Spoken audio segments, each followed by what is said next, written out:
Hola, bienvenidos a una nueva sesión. En esta sesión vamos a ver sobre la consola PlayStation 2. Vamos a ver sus características, especificaciones, juegos y terminaremos como siempre viendo sus herramientas de desarrollo y algunos ejemplos en directo. Así que os dejo con la sesión y disfrutadla.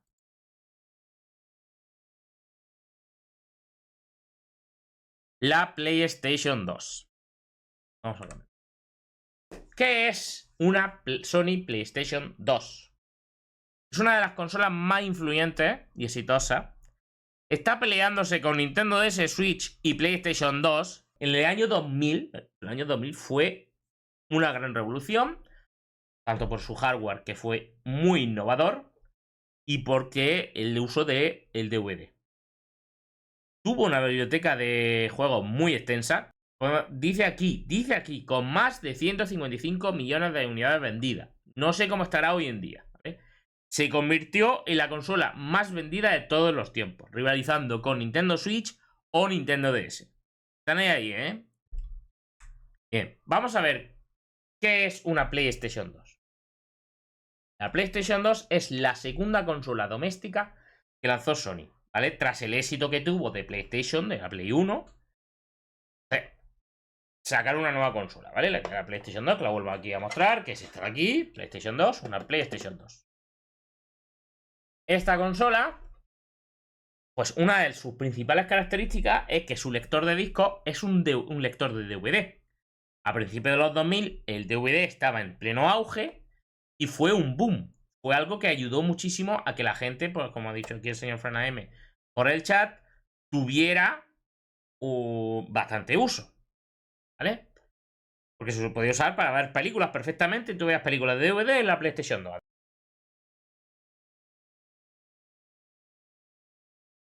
Historia de la PlayStation 2.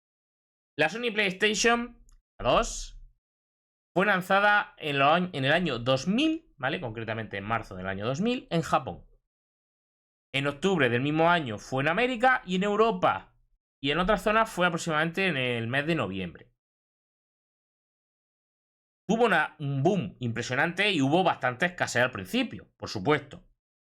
Ahí Sony permitió, o es lo que dice, ¿vale? La historia, no he podido eso corroborarlo, pero empezó a venderse también unidades a través de portales online como eBay. ¿Qué pasó? Especulación. Entonces se vendían a $1000 cuando esto estaba costando. Bueno, no eran baratas las primeras, ¿eh? Eran unos 400, 500, $400 al principio. 300, $400. O sea, eran bastante caras porque el hardware era bastante novedoso y fue un boom. Entonces, se vendían bastante caros las PlayStation 2. Bueno, durante el año 2002, Sony empezó a apostar por el juego online, por lo que se aprovechó una de las cositas. Es que no tengo yo ahora mismo aquí el destornillador grande, pero bueno. Una de las cositas, lo digo porque esta lo tiene instalado, le compré uno, no de terceros, pero es compatible. Empezó a aprovecharse el juego online, por lo que tú podías conectar tu PlayStation 2 a internet y ponerle un disco duro a través de este dispositivo, ¿vale? Uno como este. Este no tiene Ethernet, solamente es para el disco duro, el Ethernet de mentira, porque es uno de terceros, no es original, aunque tengo por ahí uno original. Pero lo que nos permite es conectar un disco duro a la bahía que tenemos aquí dentro. Aquí dentro tengo un disco duro metido. Tengo aquí un disco duro metido. En este caso es un SATA, aunque la original era compatible con IDE. Y permitía guardar juegos allí, descargar cosas de internet, etc.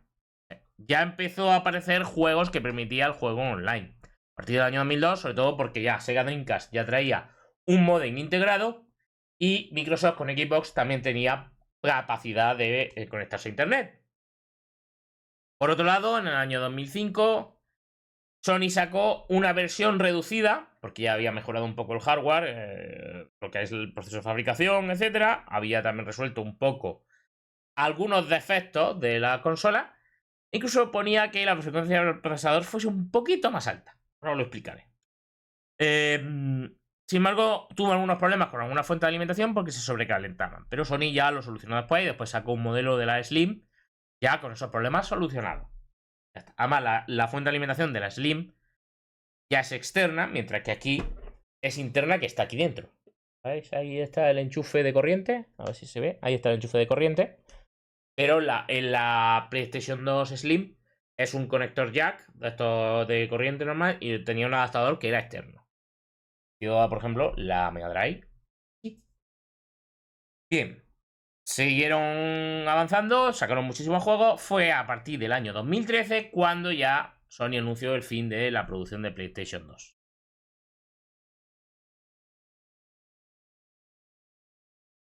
Especificaciones técnicas de la PlayStation 2.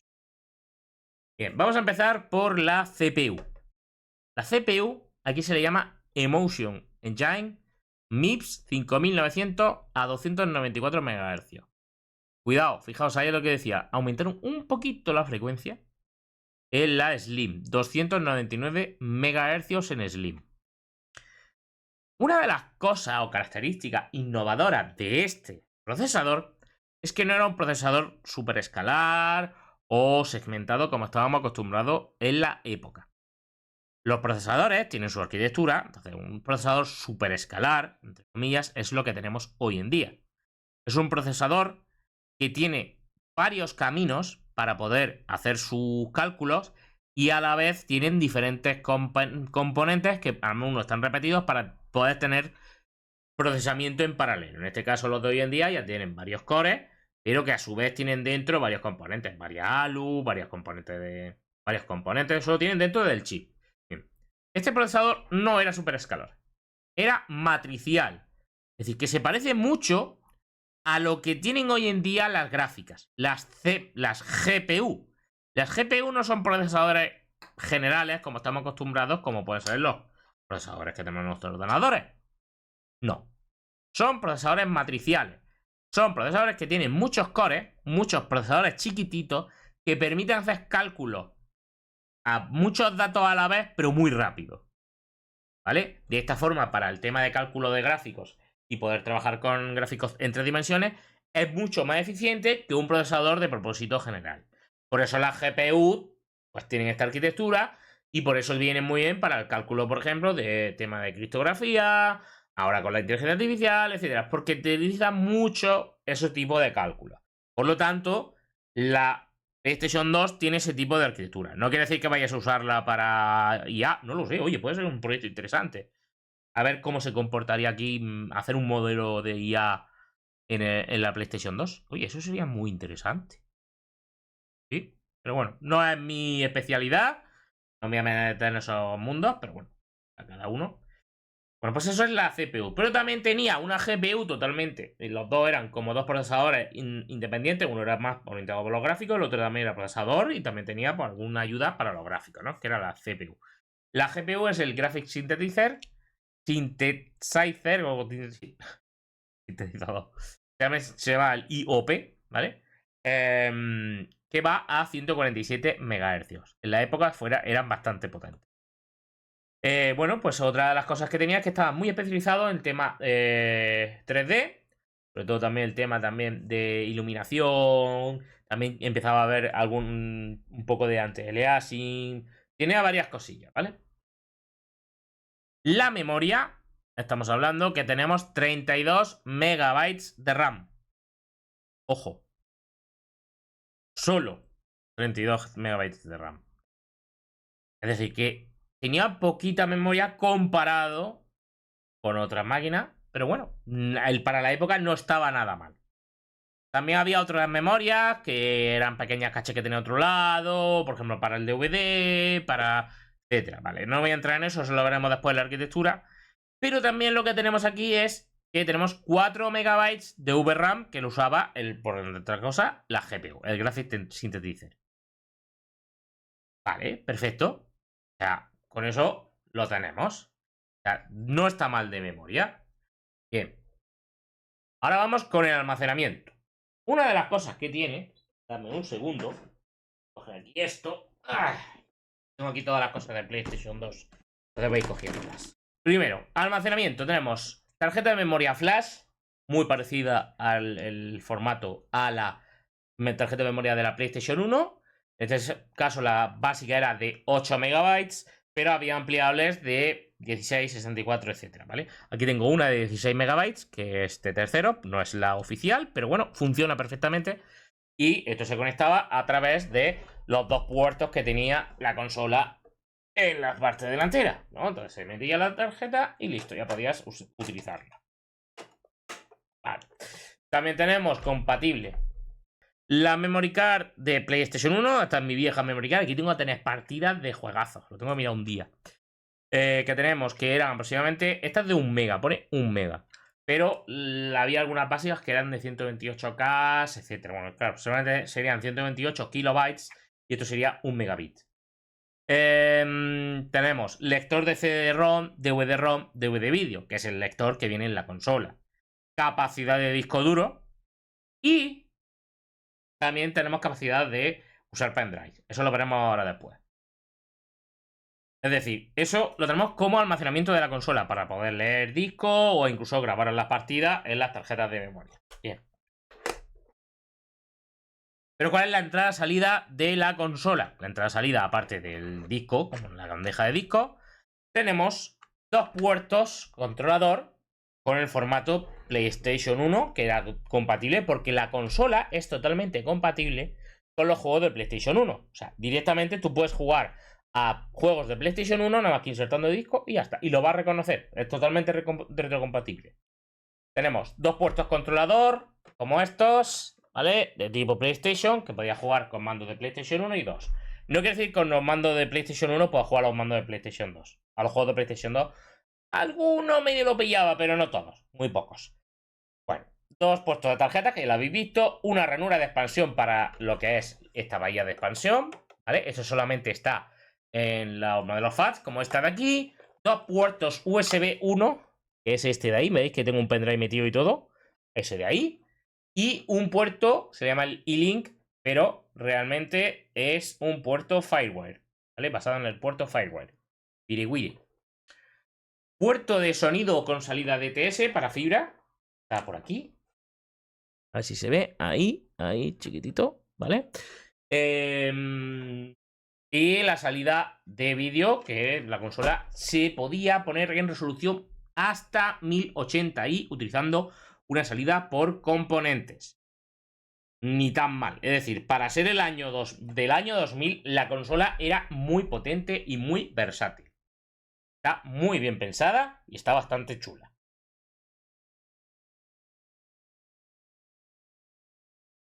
Modelos que había. Modelos de PlayStation 2. Tenemos la FAT, que es esta que hemos visto. La que tengo yo aquí en la mano. Luego tenemos la Slim, que es la versión... nada, esa es la Slim. ¿Qué cosas tenía buenas? Bueno, pues tenía cosas buenas como que tenía el puerto Ethernet ya directamente integrado, pero eliminaba la capacidad de conectarle disco duro. Sí que dicen que los primeros modelos tenían todavía el conector en la placa, por lo que tú podías soldarle el cable IDE directamente a la consola. Yo, como comprenderéis, no lo he comprobado porque, entre otras cosas, no tengo una PlayStation 2 Slim. No voy a hacerlo. ¿Vale?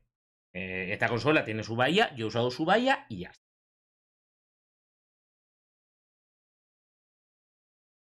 Vale. Antes de continuar los juegos, otra de las cosas interesantes que tenía aquí nuestra amiga de PlayStation 2 es que tú puedes poner copias de seguridad. Lo digo porque para el desarrollo nos va a servir y nos va a ser útil. Hay tarjetas de memoria que tú puedes comprar y directamente lo pones a través del puerto número 2 de la consola. Puedes arrancar software casero que has hecho tú a través de ese puerto, ¿vale? También existe el famoso Swap Magic, que eso era un disco, lo tengo otra vez por ahí. Vale, a ver, el disco de Swap Magic, que lo tengo aquí, que es este de aquí, el Swap Magic, que lo que servía era para introducir el disco, lo leía, con una herramienta de plástico abría la bandeja, sacaba el disco, ponía el disco de copia de seguridad, cerraba la bandeja otra vez con la plástico de plástico, le daba la X y cargaba el juego, ¿vale? Digo copia de seguridad, ya lo sabéis, yo no lo voy a decir porque el disclaimer de aquí es que todas las herramientas que estoy enseñando es para ejecutar software casero que has hecho tú y de forma privada. En ningún momento estoy incitando de que compráis copias de seguridad sin tener la licencia, ¿verdad? Bueno, vamos a hablar de juegos que estáis viendo en pantalla. Juegos de PlayStation 2. Vamos a hablar de algunos de ellos. Algunos ya, es que ya estoy reconociendo a todos. Es que son súper famosos y a día de hoy son historia de videojuegos. Empezamos por el Shadow of the Colossus. Fue un boom. O sea, ese juego está muy bien hecho. Hay gente que no le gusta, bueno, pues no. Pero el tema de las mecánicas, de cómo tú tenías que cada bicho, cada monstruo, cada coloso, tenías que acabar con él de una manera, hay que escalar, tal. Estaba todo muy bien pensado, muy bien montado. Narrativamente también no estaba mal el juego. Bueno, hay gente que le gusta mucho, hay gente que le gusta menos. Los Final Fantasy. Los Final Fantasy. Venimos de la época de los Final Fantasy de PlayStation 1, que fue también una gran época para este tipo de juegos basado en RPG, por turnos. Tenemos el Final Fantasy X. Cuando la gente empezó a ver, pues este juego es del año 2000, 2002, puede ser, 2000. ¿De qué año es el Final Fantasy X? El 2002 o 2003. Cuando la gente empezó a ver esos gráficos, nunca habíamos visto esos gráficos. Y fue un boom. Pues el Final Fantasy X también con su banda sonora, todo está muy bien hecho y la jugabilidad también era muy buena. Para muchos dicen que no ha habido mejor. O sea, después de este Final Fantasy no ha habido otro mejor. No voy a entrar en debate. Hay gente que le gusta, hay gente que no, ¿vale? Sé que ahora mismo también están los online y todo esto. No voy a entrar en debate. Pero sé que hay mucha gente que dice que después de este Final Fantasy no ha habido otro mejor. Ahí no entro. También, aquí en la PlayStation 2 hubo principalmente dos entregas de la saga Metal Gear. El Metal Gear Solid 2, que salió en el 2001, 2002 también. Y años después, en el 3, 4. No sé, en el 4 o en el 5. Ya ha pasado tiempo. Salió el Metal Gear Solid 3. Hay mucha gente que le gusta muchísimo el Metal Gear Solid 3. Yo soy más... A mí me hace más gracia el 2, pero bueno, ya ahí no entro. Hay gente que le gusta uno u otro. Pero el Metal Gear Solid 3 me parece muy bueno a nivel narrativo. También, la saga GTA tuvo varias entregas. Aquí es cuando ya pasó el GTA, porque el GTA en el PlayStation 1 tuvo dos entregas. El 1 y el 2. Que eran en dos dimensiones, vista top-down se le llama, o yo le llamo vista cenital. Y bueno, pues ibas por ahí por la ciudad, haciendo misiones, etcétera, vale. Pero aquí llegó el boom. El boom fue cuando pasó a las tres dimensiones. Cuando empezó el GTA 3 con las tres dimensiones, que tuvieras un mundo totalmente abierto, en tres dimensiones, que tú podías ir por la ciudad por ahí, que tú hablabas con los personajes, que los personajes se movían de tal forma.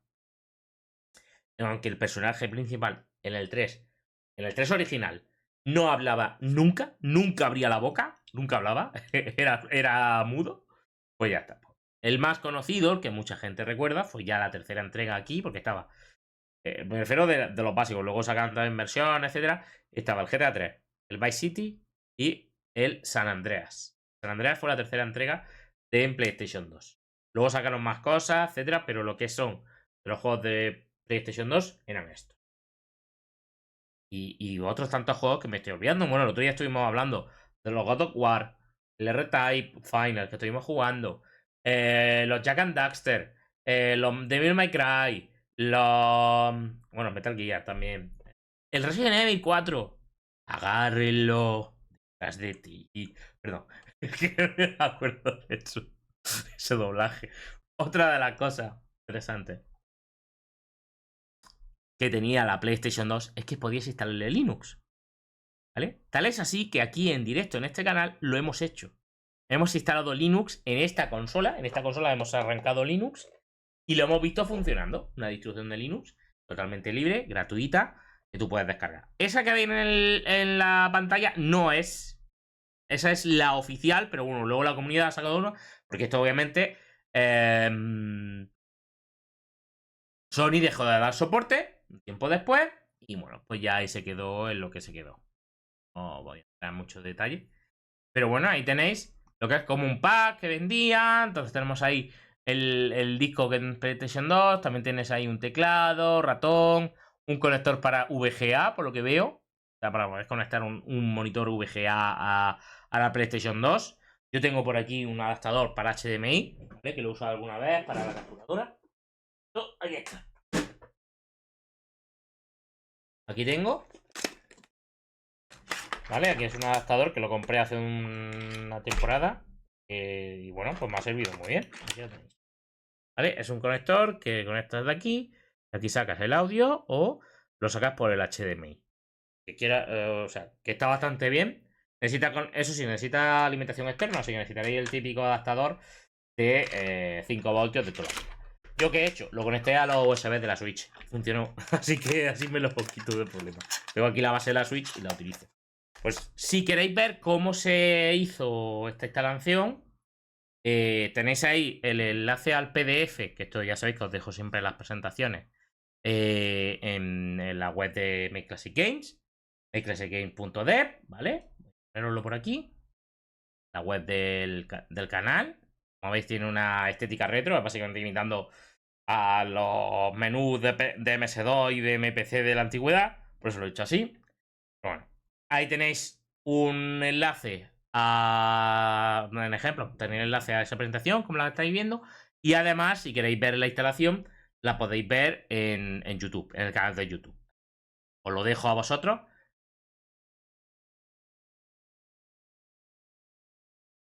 Accesorios. Accesorios para PlayStation 2. Tenemos por un lado el mando, el controlador, que es el DualShock 2, que es muy parecido al de DualShock 1, pero ya más avanzado, mejorado, tenía botones analógicos, ¿vale? Los dos sticks, incluso los botones eran un poquito analógicos, dependiendo de cómo apretaras podía ir más rápido o más lento. La tarjeta de memoria de 8 megabits, como parecida a la que tengo yo en la mano. El controlador, el mando para PlayStation 2, es básicamente un controlador que te sirve para controlar el reproductor de DVD que venía instalado. Bueno, pues tú podías reproducir música, o sea, lo que es películas, pues con esto lo controlaba. El iToy, ojo, la cámara de PlayStation 2 para hacer, digamos, juegos con tu cuerpo. Que tú eras el controlador, es uno de los primeros, por decirlo, juegos tipo, pues como hizo Microsoft tiempo después con el Kinect, pues lo hizo PlayStation una o dos generaciones antes, bueno, una generación antes creo, que básicamente es que ponías una cámara y esa cámara era capaz de reconocer alguna forma y podías tú jugar en plan, pues te aparece un bicho en la pantalla, pues le das con la mano y explota o lo que sea. O limpia o pinta la pantalla, o haz dibujos en la pantalla. Entonces tú veías la pantalla, se iban haciendo la forma, dependiendo de cómo te movieras tú. Eso era el iToy. Este de aquí. ¿Vale? Este de aquí. Este es el iToy.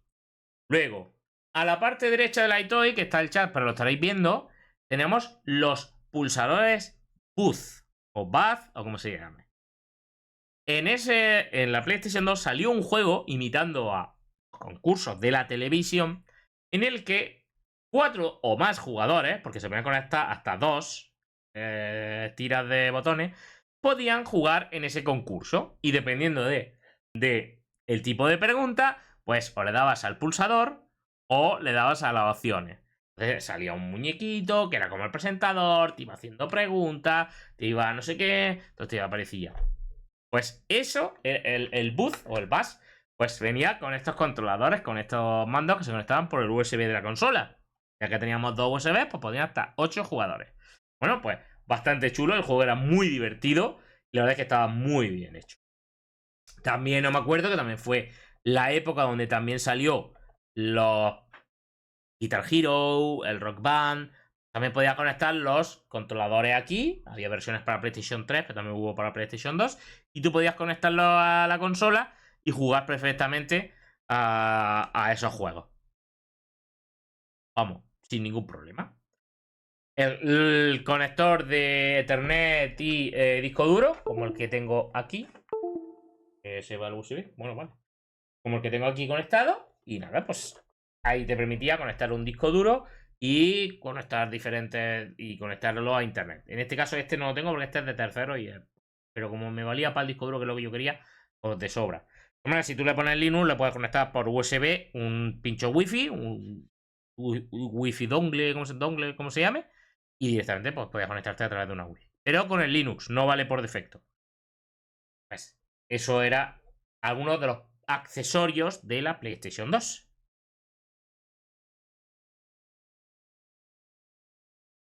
arquitectura de la PlayStation 2. Aquí de nuevo hemos venido a ver a nuestro gran amigo Rodrigo Copetti, que también tiene su página. Qué buena es su página, ¿verdad? Copetti.org, que tiene mucha información al respecto. Bueno, pues vamos a ver la arquitectura de la PlayStation 2. Pues tenemos como varios grupos de componentes o varios apartados. Vamos a ir viendo algunos de ellos. Por un lado, tenemos la CPU, el Emotion Engine, que es todo este rectángulo. Todo este rectángulo es la Emotion Engine. Esto de aquí es el Graphic Synthesizer, ¿vale? Y por aquí tenemos el subsistema de entrada-salida, que está conectado a todo esto. Aquí tenemos toda la parte del DVD y aquí tenemos la parte de esa ranura de expansión, ¿vale? Aquí en la parte de derecha, abajo, que me tapa a mí con la cámara, si lo podéis estar viendo. Vamos a empezar por el Emotion Engine. Aquí es donde está la CPU, está en la CPU como tal de la PlayStation 2. No, el MIPS 5900 CPU. Aquí tenemos una unidad de punto flotante. Por aquí tenemos una interfaz de memoria que se conecta a esta 32 MB de RD-RAM. Fijaos que el bus es de 400 MHz, ¿eh? Ojo, que estamos hablando ya de velocidades fuertes aquí. Bien, por aquí tenemos una unidad de DMA, una unidad de procesamiento vectorial 0 y 1, o sea, tenían dos. Interfaz del sistema que ya se conecta al subsistema de entrada-salida, que tenemos 2 MB de RAM, ¿vale? Para poder procesarlo, etcétera. El procesador de entrada-salida, que ya está conectado, pues, a los puertos USB, al puerto E-Link, que era el puerto de el Firewire este, basado. Tenemos los conectores de la memoria RAM y los dos controladores. Vale, perfecto. La BIOS, que era ese programito cuando arrancaba la consola que aparecía por pantalla, que queramos o no, bien. Y por aquí tenemos el procesador de sonido que tiene su 2 MB de RAM, el subsistema del DVD, que ya se conecta al lector de DVD, esto también era lo que hacía que leía los vídeos, etc. Y por aquí abajo tenemos el conector de la tarjeta de expansión, así ahora, ¡pup! Y tenemos por aquí el conector para el disco duro y el conector para el puerto Ethernet. Todo esto va a... Esto es lo que tú te conectas. Tú conectas aquí en la parte de atrás y directamente lo conectabas a esta ranura. Vale, perfecto. Vamos con la parte gráfica. El Graphic Synthesizer. Tenemos... Fijaos qué pone aquí. Me parece súper interesante que salga así. Fijaos qué aparece aquí. Por 16 píxeles processors. ¿Qué significa eso? Que hay 16 procesadores de píxeles, como podemos decir. Hay 16 pequeños procesadores, por eso digo, arquitectura matricial. Aquí la tenéis. 16 cores. Estamos hablando del año 2000. Están procesadores, o sea, 16 para procesar cálculos, sobre todo matriciales. Perfecto. Luego tenemos 4 megabytes de RAM. Aquí tenemos un controlador para que haga la salida de vídeo. Y aquí tenéis la conexión a la televisión. Todo eso, estamos hablando del año 2000. Yo veo esta arquitectura muy, muy avanzada para la época. Fue pionera en este uso de cosas.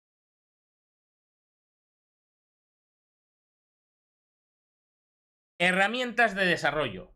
Como comprenderéis, no vas a desarrollar con la SDK oficial de PlayStation, porque entre otras cosas necesitas una licencia de Sony.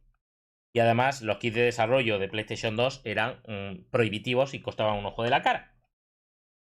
Pero sí que hoy en día, gracias a la comunidad open source y a la ingeniería inversa, pues esta consola ya se conoce más en el año 2025 y nos permite ya, pues que haya ya gente o comunidades que ya han hecho herramientas de desarrollo para esta consola. Entre ellos la gente de PS2 Dev. ¿Vale? Aquí tenemos el PS2 Dev, que es un GitHub, aquí donde viene todo ya preparado para que tú puedas empezar a desarrollar, en este caso usando C, para PlayStation 2. Te viene ya preparado todo, ¿vale? A través del... Aquí, esto es, digamos, el general, pero luego tenemos aquí el PS2 SDK. Un SDK ya directamente preparado para trabajar con PlayStation 2. Vale, pues ¿qué tenemos por aquí? Pues tenemos, fijaos, acceso a las... Todo esto lo incluye. Todo esto lo incluye ese SDK. Acceso a la llamada interna de PlayStation 2, sobre todo a través de la BIOS. Acceso a PS2 Control Pad o Multitap, por si conecto para varios controladores. Acceso a la PlayStation, a Memory Card. Acceso a USB, a teclado y USB. Teclado USB y ratón USB. Ojo, TCP/IP y DNS para que tú puedas conectarte a internet. PS2 compatible, o sea, conectarte al disco duro directamente. Acceso al CD y DVD, etcétera. Y una serie de funcionalidades extra que te permite. Todo eso con esto ya es totalmente gratuito porque es open source. Muy bien. Entonces aquí tenemos, digamos, el repositorio de la gente de PS2 Dev, donde ya viene todo incluido. Porque el PS2 SDK es un SDK, pero además necesita una serie de librerías extra, como puede ser la Standard Lib, pero ya la Standard Lib para PlayStation 2, incluso la New Lib, que digamos la versión actual, que ya está preparada para trabajar en la PlayStation 2. Está compilada, está preparada para utilizarse bajo el sistema de la PlayStation 2, con toda su función interna, su BIOS, etc. Por lo tanto, yo puedo utilizar las funciones del Standard Lib, el STDIO, etc., dentro de nuestra querida PlayStation 2, ya que es compatible. Y además puedo usar OpenGL, porque hay versiones de OpenGL ya preparadas para PlayStation 2.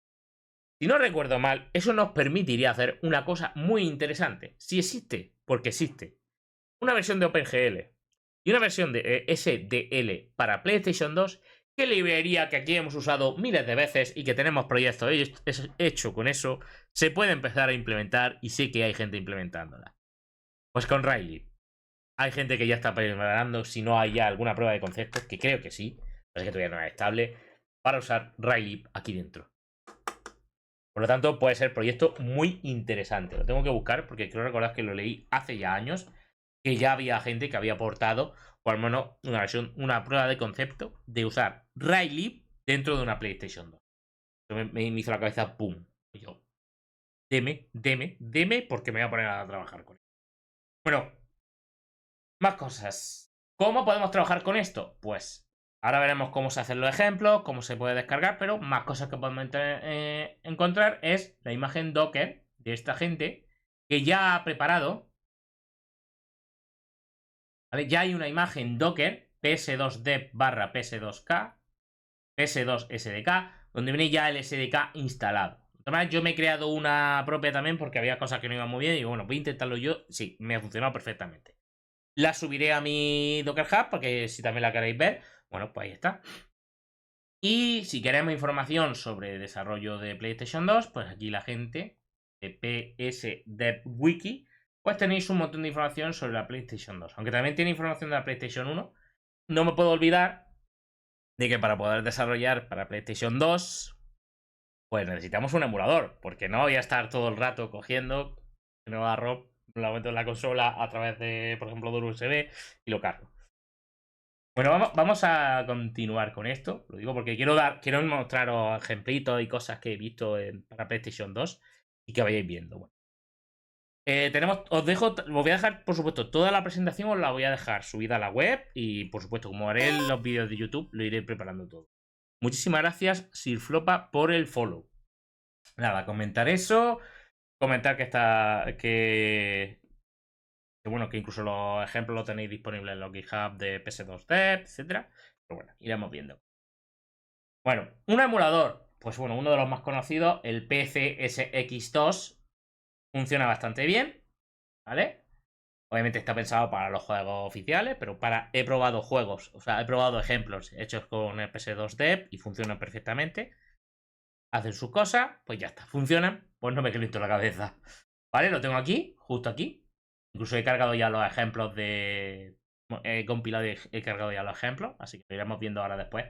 Como vamos viendo ejemplitos que hemos hecho, que tengo el código descargado ya. Se ha compilado a través de la imagen Docker que ya hay preparada para controlar las herramientas sin tener que instalarlo en tu sistema, sino que a través de una imagen en Docker, un contenedor, hace la compilación y te genera tu punto .elf o tu ejecutable compatible con la PlayStation 2. Así que, perfecto.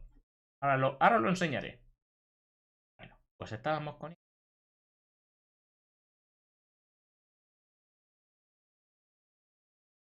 los ejemplos. Ejemplos de desarrollo.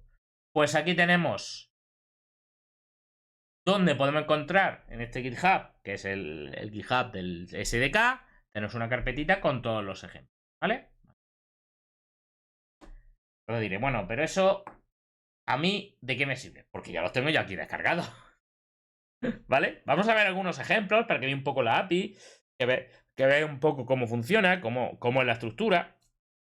Bueno, pues aquí tenemos el ejemplo principal de toda la vida, que simplemente es un hola mundo. Como podéis comprobar, esto es C, ¿vale? Para aquellos que no estén muy acostumbrados, pues es C, C puro y duro, no hay C++, C. Aquí lo que tenemos es dos inclusiones de dos librerías y tenemos nuestro STDIO, que es la librería estándar pura y dura, porque hay una versión de la librería estándar ya para PlayStation 2, y esto ya es propia de la librería. Me sale un error porque obviamente en mi equipo no tengo yo las cabeceras de la PlayStation 2. Como solo tengo un contenedor, pues a veces me da este error. Ya lo solucionaré. Aquí, por lo que veo, necesitamos como un nombre para el programa y aquí las dependencias que fuesen necesarias. Como podéis ver, las dependencias propias de esta librería es la librería de libc, porque es la librería estándar de C. Bueno, aquí tenemos un main normal y corriente y printf hello world. Como veis, es súper complicado. El juego es... yo esto no lo he visto, es una ingeniería impresionante. No tiene más, ya está. No hay más. Pero bueno, ¿para qué sirve esto? Pues esto sirve para que yo pueda coger ahora y pueda compilarlo. Voy a compilarlo antes de trabajar. Vale. Pero bueno, como lo tengo ya compilado, aquí lo tengo. Fijaos, este helloworld.elf. Y podéis ver que esto funciona. Estoy dentro del contenedor. Hago un make. Bueno, ya está. Make. Mejor. ¿Vale? Voy a hacer que compile todo. Va a tardar un ratito.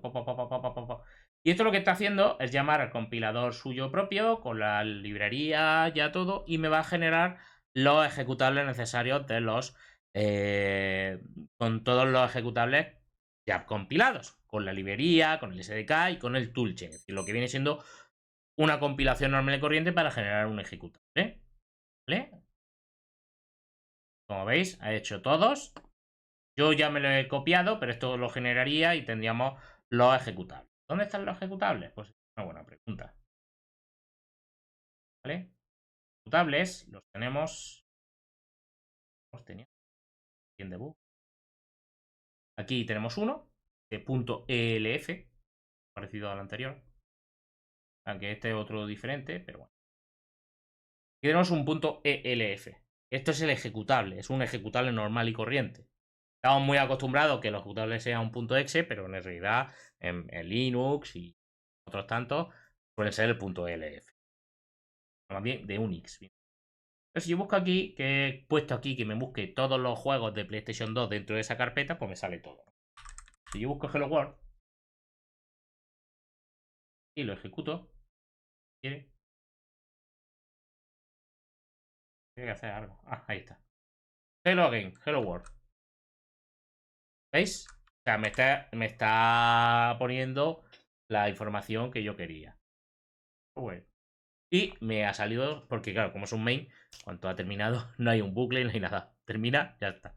Fijaos que es la BIOS normal y corriente de PlayStation 2. O sea, esto es una PlayStation 2 normal y corriente. Es el mismo menú, el mismo todo. Es el mismo menú que tendríamos en una PlayStation. Ya que apagar la emulación para poner otro juego. Apagamos la emulación y, por ejemplo, vamos a poner otro ejemplo que me gusta a mí mucho, que es un cubo. Cubo que básicamente lo que se trata es de utilizar, pues, en este caso, si no recuerdo mal, es literalmente utilizar, leña, se me ha olvidado, OpenGL normal y corriente, ¿vale? No voy a entrar en detalle de todo lo que hay aquí, pero bueno, aquí te está creando todo lo necesario para poder crear un cubo y que este cubo vaya rotando y se vayan viendo las diferentes caras, ¿no? Vamos a verlo. Ya lo tengo compilado, pues busco aquí cube.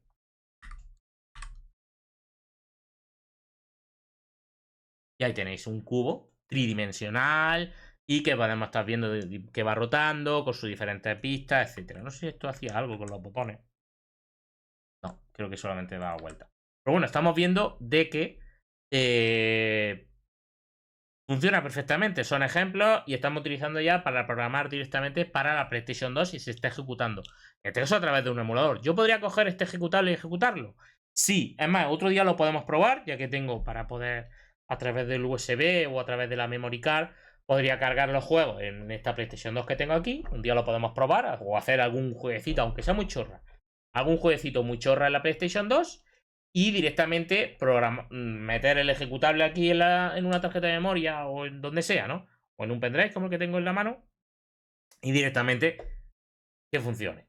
Se puede hacer, ¿eh? Y lo tengo preparado, o sea que algún día lo pondremos, un día podremos hacer sesión práctica de PlayStation 2 y hacer algún jueguecito, aunque sea muy chorra, pues, como monigotes moviéndose, pues que espero que se esté ejecutando en la PlayStation 2. Pues eso puede ser una sesión práctica muy interesante. ¿Vale? Juego. Muy bien. ¿Qué más? ¿Qué más tenemos por aquí? Una tetera. ¿Podemos poner teteras? Vamos a ver. Quiero ver teteras. Teteras.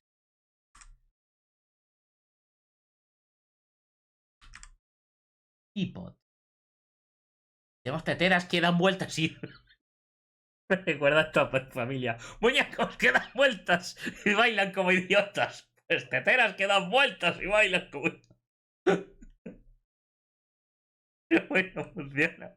Oh, me encanta. Vale. Bueno, pues otro ejemplo. Pero bueno, son ejemplos, son ejemplos. ¿Qué más tenemos por aquí? Texture. Vamos a ver si... Mira, vamos a ver si podemos cargar alguna textura para que veamos un poco cómo funciona. Texture. Oh, qué bonito. Es un cubo con una textura integrada y que directamente pues, se ve la textura porque se carga, etc. ¿Vale? Entonces... Ah, en la barra, ¿verdad? En la barra pone FPS 50. Gracias, Rafa. No me he dado cuenta. Yo estoy acostumbrado a verlo en la esquinita. En la esquinita ahí de 50, 60 FPS. Bueno, pues un ejemplo donde se integran texturas, se integra un material, ¿no? Y ya. Hasta aquí debería aparecer. Al Flow han metido directamente el mapa de bits aquí tal cual. Pero sí, no sé, creo que recordad que ya tiene también una herramienta para integrarlo. Porque si no, hostia, qué rollo tener que pasar así todo el rato en un punto C o en un punto H la información del mapa de bits. Antes se utilizan herramientas. Bueno, que es literalmente los bytes uno detrás de otro. Vale. Bueno, pues. Mira, MPEG. Uy, vamos a ver si podemos ver un vídeo. Algo de vídeo. Nada, era solo deciros eso. Que en principio, más o menos, esto sería lo que yo quería comentaros. Os voy a dejar también toda la referencia para que podáis tener toda la información. Lo voy a subir a la web, ¿vale? Ahí está. Pues muchísimas gracias a todos y nos vemos la próxima sesión. Hasta luego a todos. Gracias.